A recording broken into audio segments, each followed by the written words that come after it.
शहर की भीड़-भाड़ और आबादी से दूर एक गांव था जिसका नाम माधवपुर था।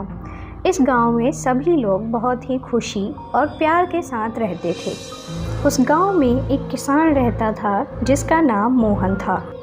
मोहन बहुत ही मेहनती और ईमानदार था। रोज की तरह आज भी मोहन अपने गांव से होता हुआ खेत की तरफ जाता है और क्या देखता है, हे भगवान, ये क्या हो गया मेरे खेत में। मुझे तो लगता है इस बार भी बारिश नहीं होगी। ये सब सोचता हुआ मोहन बहुत ही ज़्यादा उदास हो जाता है और फिर बस मोहन चुपचाप वहीं खड़ा होकर उदास देखता रहता है और बोलता है, हे भगवान, अब इस साल तो मुझे ऐसा लगता है जैसे मेरा परिवार भूखा ही मर जाएगा। उसके बाद बेचारा मोहन उदास अपने घर की ओर बढ़ने लगता है। घर पहुंचकर वह अपनी पत्नी को देखता है। उसकी पत्नी वहां पे आती है और पूछती है, क्या हुआ जी, आज तो आप बहुत ही ज़्यादा उदास लग रहे हैं। सब ठीक तो है ना खेत में?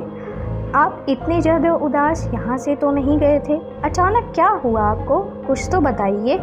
उसी बात पर मोहन बोलता, अब तुम्हें क्या बताऊं भाग्यवान, मुझे ऐसा लगता है कि इस साल हमारे गांव में बारिश नहीं होने वाली है, जिसकी वजह से हमारे खेतों में पानी नहीं जाएगा और पानी नहीं मिलेगा तो फसल हमारी बिल्कुल भी नहीं उपजेगी, जिसकी वजह से हमें ऐसा लगता है इस साल भूखा ही मरना पड़ेगा। भगवान ही जाने आगे क्या होगा हमारे साथ। आप चिंता मत करिए, इस समस्या का कोई ना कोई हल ज़रूर ही निकल जाएगा। वैसे मेरे पास इस समस्या का एक समाधान है जिससे हमारी ये समस्या हमेशा के लिए हल हो सकती है। आप कल मुखिया के पास जाइए और उससे कहिए कि हमारे गांव में एक कुआं खुदवा दे ताकि हमारे पास ये पानी की समस्या हमेशा ख़त्म हो जाए। अब उस रात वो दोनों बात करके जैसे तैसे सो जाते हैं, अगली सुबह का इंतज़ार करते हुए, ताकि अगली सुबह वह बात कर सके मुखिया से। अगली सुबह जैसे ही होती है, मोहन भागता हुआ मुखिया के पास जाने के लिए निकल पड़ता है और रास्ते में बस एक ही रट लगाता है, कैसे भी उसे मुखिया से मिलना है और उससे कुआं खुदने के लिए बात करनी है। जैसे ही वह मुखिया के घर पहुंचता है हाँफता हुआ, मुखिया बोलता है, अरे मोहन, क्या हुआ, तुम इतना भागते हुए इतनी जल्दी जल्दी में क्यों आ रहे हो? तभी मोहन बोलता है, गजब हो गया मुखिया जी, गजब हो गया। क्या आपको नहीं पता इस साल हमारे गांव में बारिश नहीं होगी, जिसकी वजह से किसी की भी फसल नहीं उपजेगी और मुझे लगता है इसकी वजह से इस बार हम सबको भूखा मरना पड़ेगा। लेकिन इसका एक उपाय है मेरे पास।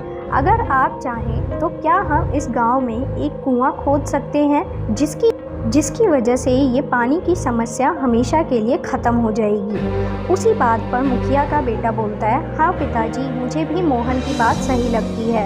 हर बार पानी की इस समस्या का कोई एक समाधान तो हमें करना पड़ेगा।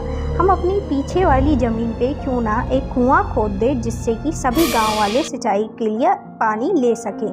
तभी कुआं खोदने मान जाता है और अब सभी लोग उस कुएं के पानी से अपनी फसल की सिंचाई करते हैं। मोहन भी अपने खेतों में सिंचाई करके अपने बैलों के साथ हल जोतता है और अपनी फसल को उगाता है। इस तरीके से उस गांव के सभी लोग इस कुएं के पानी का लाभ उठा रहे थे। उसके बाद कभी भी उस गांव में सूखा नहीं पड़ता है। आप हमें कमेंट में ज़रूर बताइए कि आपको ये कहानी कैसी लगी। ऐसी ही और कहानियों के लिए हमारे चैनल को सब्सक्राइब करिए।